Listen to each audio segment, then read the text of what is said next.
시청자 여러분 안녕하십니까. 12월 3일 시사정담 시작하겠습니다. 백기종 시사평론가님 나오셨습니다. 교수님, 지금 우원식 국회의장, 네. 이 국회의장 이분이 제대로 국회의장을 하는지 이 부분에 대해서도 많은 비판이 있습니다만은 지금 우원식 국회의장의 부인이 신경애 네, 씨 아닙니까? 네. 신경애 여사라고 네. 하죠. 좀 높여서 국회의장이. 여사죠. 예. 국회의장 부인인데 3부 요인 중에 한 분 아니겠습니까? 의전서열 2위 아닙니까? 네. 그런데 지금 수원지검에서 수사를 받을 처지라는 것 아닙니까? 네, 네.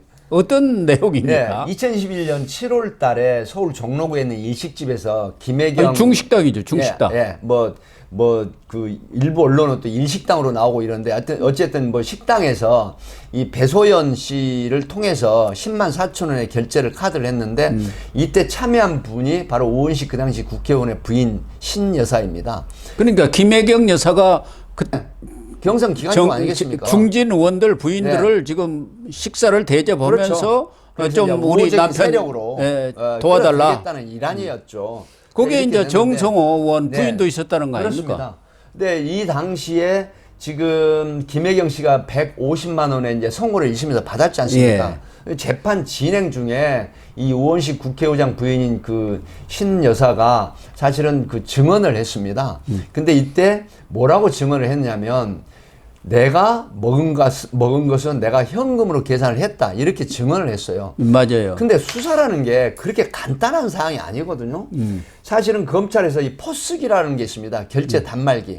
압수수색 영장을 통해서 그 포스 단말기를 이제 소위 말하면은 그 제출을 받았죠. 이렇게 됐는데 그때 당시에 카드로 모두 계산을 했고 현금으로 계산한 게 드러나지 않은 거죠. 네. 이게 이제 위증이 돼버린 건데 결국 이걸 이중죄로 수사를 통해서 기소를 하겠다는 그런 의미입니다. 그러니까 국회의장 부인이 위증죄로 수사를 받는다는 거 이게 정말 그 당시에는 아닙니까? 국회의장 부인은 아니었습니다만 어쨌든 지금 국회에서 증언감정부에 보면은 거기서 무슨 위증을 하고 어쩐다 하면은 당신 고발할 거야 하고 네. 지금도 고발을 수십 명 해놨잖아요. 국회 증언 감정에 관한 법률 위반에 피의자로 전락이 되는 겁니다. 고발을 하면. 그때 검찰 수사 과정에서는 이 신 여사가 그때 차를 빼달라고 해가지고 나는 먼저 나가면서 n분의 1로 내 현금으로 계산하고 갔다고 했는데 그게 거짓말인 것이 다 드러난 거 아닙니까? 그와 함께 이 김혜경 씨 150만 원인지 이미 받았습니다만 그 당시 그 판사가 박정호 부장판사 아닙니까? 네네.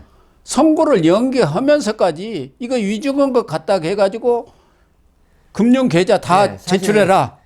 그리고 결제 그 식당 단말기 그 포스라고 합니까? 네, 포스기라고 합니다. 포스기. 그것까지 다 검증을 해버린 거 아닙니까? 네. 그래가지고 다 밝혀냈는데 특히 배소연이가 거짓말을 2번이나 한 사람 아닙니까? 네, 그러니까 카드로 계산을 하고 현금으로 받았다.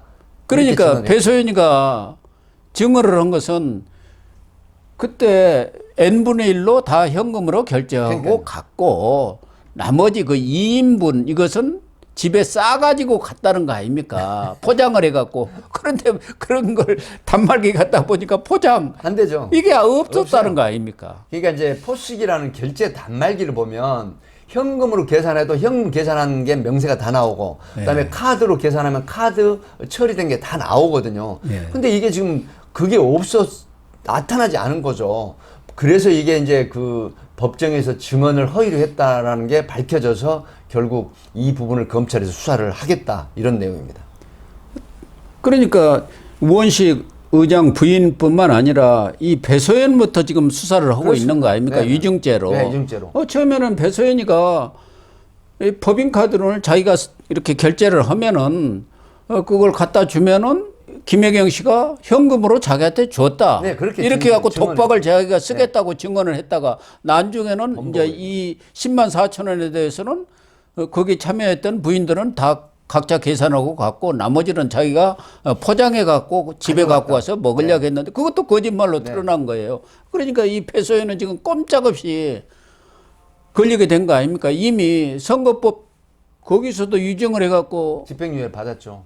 징역 8개월에 집행유예 받았는데 이건 뭐 명백하지 않습니까? 위증 혐의가. 그래서 이 박정호 부장판사가 직접 판사가 수사하다시피 다 가져오라 해갖고 자기가 일일이 그걸 검사를 한 거 아닙니까? 조사를 다 해보고 지금 위증으로 이렇게 됐기 때문에 검찰에서 수사해서 그걸 하게 되면은 배소연이는 이 집행유예 기간이니까 8개월을 가서 살아야지요. 그렇습니다. 이제 징역 8월에 집행유예 만약 이내로 가면 2년 이내에 또 다른 범죄 행위로 이제 유죄가 됐을 때 그 집행유예 8월은 사실 예상값이라고 보통 합니다. 네. 예상값.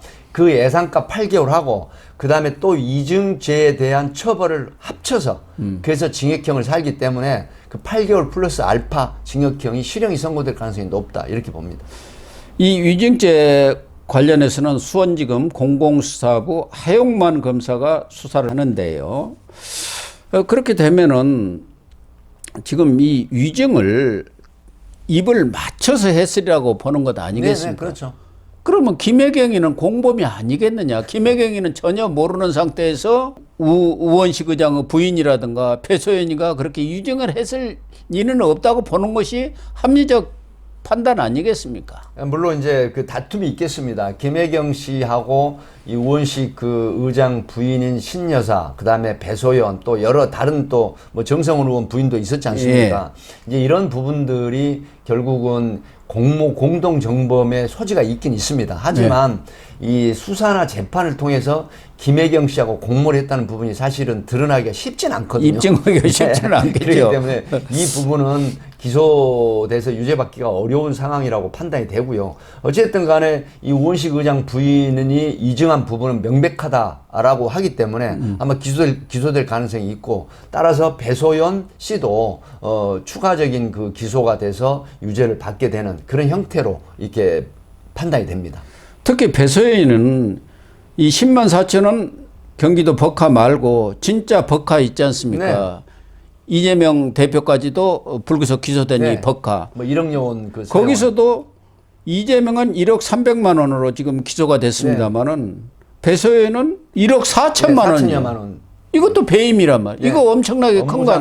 보통 내지는 업무상 1억이 넘으면은 이 배임 혐의로 하면은 한 2, 3년 내지 4, 5년 받는 거 아니에요? 뭐 사실 특정 경제범죄 가중처벌법의 업무상 배임 횡령 사기가 5억 이상 50억 미만은 사실 3년 이상 유기징역이거든요. 하기 때문에 이 특정 경제범죄 가중처벌법에 해당은 안 됩니다. 그럼에도 불구하고 억대의 돈을 이 업무상 그 배임 내지는 횡령을 했다고 하면 상당한 처벌을 받기 때문에 대법원 양형이라는 게 있거든요. 그래서 아마 이런 정도는 징역형의 실형이 떨어질 가능성이 높다 이렇게 봅니다. 그러니까 이 1억 4천을 배소연이가 진짜 자기 사용으로 해갖고 경기도 법카를 막 써버렸는지 아니면 이재명과 김혜경을 위해서 자기 이름으로 해서 법카를 썼는지 이것도 또 좀 밝혀져야 할 수사를 사안이고. 통해서 다 밝혀지거든요. 일심이 예. 장소라든가 사용 용처 이걸 보면은 뭘 구매를 했고 그 구매한 물건이라든가 이런 걸 어떻게 했는지 그건 수사를 통해서 금방 드러나기 때문에 아마 예단하기는 어렵지만 배소연 씨가 자기 본인을 위해서 1억 4천여만 원을 썼다라고 하는 부분은 사실 믿기 어렵거든요. 그러면 이 부분은 뭐냐? 뭐 김혜경 씨나 아니면 그 이재명 대표를 위한 가족에게 썼을 가능성이 높다. 물론 그 중에는 뭐 경기도지사 뭐 직원들이라든가 여러 가지 또 사유가 나오긴 하겠습니다만은 결코 이재명 그 당시 경기도지사나 김혜경 씨가 자유로울 수는 없지 않나 그런 생각이 듭니다. 특히 배소연 입장에서는 만약에 1억 4천을 김혜경이가 우리하고는 관계없다 하면 번지지 쓴 것이 되는 거고. 써야 되죠, 뭐. 그렇게 되면 몇 년을 가서 사는 거 아닙니까? 적어도 실형을 살아야 되죠. 예. 네. 이런 경우 최소 2년, 3년은 산다고 그렇죠. 그러더라고요. 뭐 2년여의 그 징역형이 선고될 가능성이 있죠. 거기다가 지금 80억 부동산 재산 이 그 부분에도 부분도 좀 국세청에서 수사를 하고 내사에 들어갔지 않습니까? 그렇게 되면 그것도 털릴 가능성이 많아요. 그렇게 되면 자칫하다가는 배소연이는 재산도 잃고 깜빵에만 갈 가능성이 많기 때문에 이거 안 되겠다. 나 혼자 독박 쓸 일이 아니다. 그래가지고 입을 여는 거 아닌가요? 그러니까 이제 수사가 조여오고 그다음에 그 재산 80억 상당의 재산을 형성한 과정이 어떻게 되느냐 이건 또 면밀히 디테일하게 들여다보면 사실 다 분석이 되거든요. 이 부분에서 만약에 공모관계라든가 아니면 다른 사람의 어떤 그 재산을 숨기는 은닉하는 재산으로 이렇게 밝혀진다고 네. 하면 아마 상당한 그런 어떤 그 중형을 선고받을 가능성이 있죠.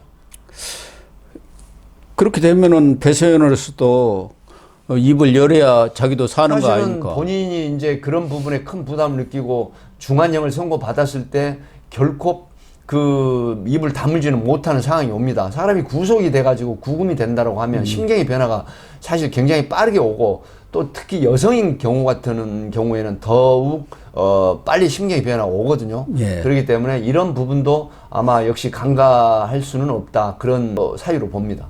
특히 이번 이 위증 사건으로 가장 열받는 사람이 추미애 의원이 아닐까 하는 생각이 들어요. 추미애가 의원식하고 국회의장 이 경선에 붙어가지고 그쵸. 당연히 본인이 되는 걸로 알았는데 지금 보면은 의원식 정성호 이재명 부인 세 사람이 3인방이 돼갖고 짝짝꿍이 돼서 다닌 사람들 아닙니까? 그러니까 이미 3인이 베갯머리 송사를 했던 어쨌든 우월직으로 밀어주기로 되어 있다고 되어 있었다고 이렇게 보는 게 합리적인 추측 아닙니까? 그러니까 추미애는 뭣도 모르고 하다가 뒤통수 맞은 거예요. 요즘 추미애 의원이 굉장히 잠잠하거든요. 뭔가 이런 부분들을 좀 낌새를 챈 게 아닌가 싶은 생각도 듭니다. 그래서 이재명이가 낙마하면은 당에서 당대표 할 사람은 나만큼 누가 있어? 내가 다 휘어잡을 수 있어. 지금 그러고 있다는 거 아닙니까? 법무부 장관 이력도 있고 또 상당히 또 당대표도 전에 했었고. 그렇기 그래서 때문에. 이재명이가 이렇게 낙마하면은 당을 출세해 나갈 사람은 나뿐이 없다.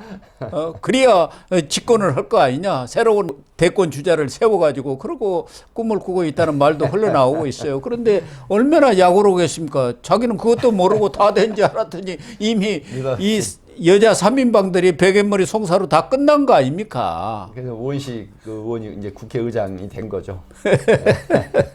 그런 것 같습니다. 네. 정말 정치라는 게 이렇게 뒤집어 보면은 다 그 속내들이 있어요. 그렇습니다. 그냥 뭐 일어나는 게 없어요. 다 그 배경들이 있다고요. 심중에 있는 저희를 그 누가 알려라는 말이 있지 않습니까? 예. 결과를 봐야 결과를 알게 되는 게 정치권이죠. 또 하나는 이재명 주변에 있었던 사람들은 너나 할 거 없이 아주 그냥 박살이 나는 것 같아요. 뭐 독한 사람 옆에 있으면 뭐 벼락을 맞는다든가 뭐 그런 말도 있었던 것 같은데 네. 이재명하고 연결되는 사람 치고 섬한 사람이 없잖아요. 우원식이 부인이 괜히 김혜경 여사 이렇게 해가지고 그래서 국회의장은 되기는 됐습니다만은 본인 이렇게 또 기소돼가지고 재판받으러 다니면 이거 세계적인 망신 아닙니까? 우원식 의장 현재 국회의장이기 때문에 국회의장 부인이 형사처벌 위기에 놓였다고 하는 부분은 또 역시 상당히 그 정치권의 참 파장이고 또 추모이 될 수가 있는 거죠. 그렇습니다. 이재명 주변 사람들이 하도 거짓말을 많이 해가지고 김용 거기도 이 위증으로 처벌받은 사람이 세 사람 아닙니까? 네. 또 이화영이는 또 마찬가지 아닙니까? 그 무슨 신명섭이다 뭐다 해갖고 세 사람이 또 위증으로 지금 재판받고 있죠. 이재명이는 또 위증 교사로 받고 있고 김진성이 또 위증을 했고 전부 거짓말쟁이들만 모여 있는 거 아닌가 그런 느낌이 듭니다. 참 딱합니다. 딱해. 네. 그런데 이런 분이 지금 정권을 뒤엎고 자기 대권을 거머쥐겠다고 이렇게 나서고 있으니 참 어떻게 생각해야 할지 모르겠습니다. 네, 시청자 여러분, 오늘 방송은 여기서 마치도록 하겠습니다. 시청해 주셔서 감사합니다.